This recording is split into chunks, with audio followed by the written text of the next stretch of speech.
एक बार की बात है, एक बहुत शक्तिशाली शेर जंगल में राज करता था। उसका घमंड इतना बढ़ चुका था कि वह खुद को इस जंगल का अकेला राजा मानता था। सभी जानवर उससे डरते थे और वह यही सोचता था कि कोई भी उसे चुनौती देने की हिम्मत नहीं रखता। एक दिन शेर जंगल में घूम रहा था। तभी उसकी नजर एक छोटी सी चींटियों की लाइन पर पड़ी। चींटियां धीरे धीरे एक दूसरे के पीछे चलते हुए कहीं जा रही थीं। शेर ने देखा और तुरंत उन चींटियों से पूछा, अरे तुम लोग कहाँ जा रहे हो?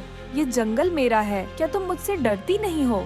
चींटी, जो सबसे आगे चल रही थी, थोड़ी मुस्कुराई और बोली, हम खाना ढूंढने जा रहे हैं। हम एक लाइन में चल रहे हैं ताकि हम खो न जाएं। शेर हंसी में बोला, तुम लोग इतनी छोटी हो, तुम्हें मुझसे डरना चाहिए। तुम मुझसे मुकाबला कैसे कर सकती हो? चींटी ने जवाब दिया, हम छोटे जरूर हैं, लेकिन हमें डरने की जरूरत नहीं। आप बड़े और ताकतवर हैं, इसलिए बड़े जानवर आपसे डरते होंगे, मगर हमसे आपको कोई खतरा नहीं। शेर को गुस्सा आ गया और उसने कहा, देखो, अब तुम्हें मैं एक बार में मसल दूंगा। फिर देखना तुम कितनी जल्दी मुझसे डरने लगोगी। चींटी मुस्कुराई और बोली, तुम क्या सोच रहे हो? तुम्हें हमारी छोटी सी लाइन से क्या फर्क पड़ेगा? तुम्हें छोड़ो, हमें कोई समय नहीं है। फिर कभी मिलना और कोशिश करना। शेर गुस्से में भरकर चींटियों के ऊपर पैर रखने की कोशिश करता है, लेकिन चींटियां इतनी चालाक थीं कि वे तने की जड़ में घुस जाती हैं, जहां शेर का पंजा नहीं पहुंच पाता। शेर बहुत गुस्से में था, लेकिन वह कुछ नहीं कर सका। तभी शेर के पास एक चीता आता है और देखता है कि शेर परेशान है। चीते ने पूछा, क्या हुआ महाराज, आप परेशान नजर आ रहे हैं? शेर ने सारी बात चीते को बताई। चीते ने शेर को एक योजना दी। महाराज, इन चींटियों को सबक सिखाने का एक तरीका है, लेकिन यह बात आप जंगल के किसी और जानवर से मत कहना, क्योंकि अगर यह बात जंगल में फैल गई तो बाकी जानवर आपसे डरना बंद कर देंगे। शेर ने कहा, ठीक है, मुझे यह बताओ कि करना क्या है। चीते ने कहा, पास के पेड़ पर एक मधुमक्खी का छत्ता है। मैं थोड़ी शहद लाऊंगा और उस शहद को एक पत्ते पर रखकर मैदान में रख देंगे। जैसे ही चींटियां शहद खाने आएंगी, आप उनका पीछा कर सकते हैं और पैर से उन्हें मसल सकते हैं। शेर ने कहा, ठीक है, कल सुबह शहद लाकर मुझे दे देना। चीता शहद की मक्खी से शहद मांगता है और डराते हुए कहता है, अगर तुमने शहद नहीं दिया तो महाराज शेर तुम्हारे छत्ते को तोड़ देंगे। मक्खी डर जाती है और शहद दे देती है। अगले दिन चीता शहद लेकर शेर के पास आता है और दोनों मैदान में शहद रखने का इंतजार करते हैं। इस बीच मधुमक्खी बहुत परेशान थी। उसने मजबूरी में शेर और चीते को शहद दिया था, लेकिन उसे यह सही नहीं लग रहा था।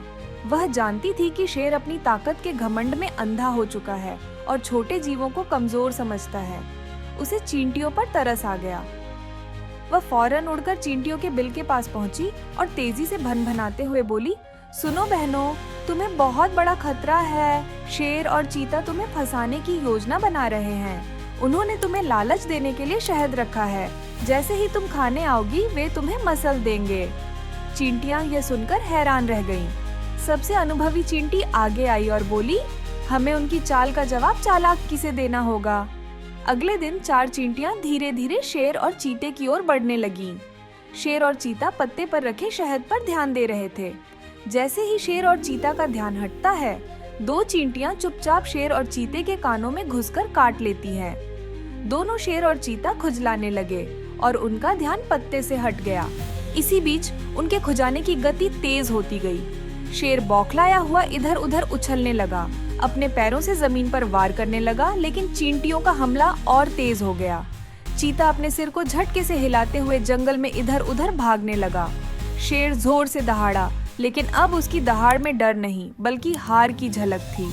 जंगल के अन्य जानवर भी यह दृश्य देख रहे थे। जिन जानवरों ने शेर से हमेशा डर महसूस किया था, आज उनके चेहरे पर अजीब सी खुशी थी। एक ताकतवर राजा जो खुद को अजेय समझता था, अब छोटी छोटी चींटियों के आगे असहाय हो चुका था।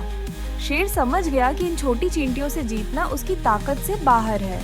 उसने सिर झुकाया और चींटी के बिल के पास पहुंचा। मुझे माफ कर दो, तुम छोटी होकर भी मुझसे जीत गईं। अब मैं कभी घमंड नहीं करूंगा। चींटी ने मुस्कुराते हुए कहा, आपकी ताकत आपकी समझ से ज्यादा मायने रखती है महाराज। और इस तरह शेर ने सीखा कि घमंड नहीं, समझ और विनम्रता ही असली ताकत होती है।